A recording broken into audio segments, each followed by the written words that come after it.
তাহলে একজন মানুষ যদি কোনো কবরের কাছে যায় আর সেই কবরকে সিজদা করে, সেই কবরকে ইবাদত করে, তাহলে সেটাই সবচেয়ে বড় পাপ, হোক সে মুসলিম বা অমুসলিম, যে নামে পরিচয় দিক, এটা শিরক।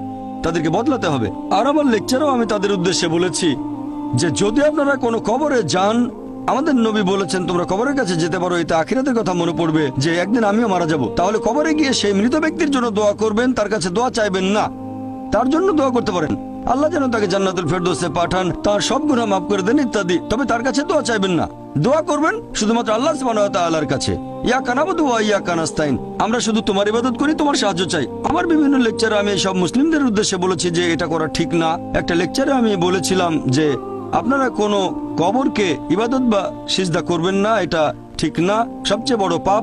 আর আলহামদুলিল্লাহ সুম্মা আলহামদুলিল্লাহ, আপনি বোম্বে থেকে এসেছেন, আমিও বোম্বেতে থাকি, এরকম হাজার হাজার তরুণ মাশাআল্লাহ আমার লেকচার শুনে কবরকে ইবাদত করা বাদ দিয়েছে। আলহামদুলিল্লাহ।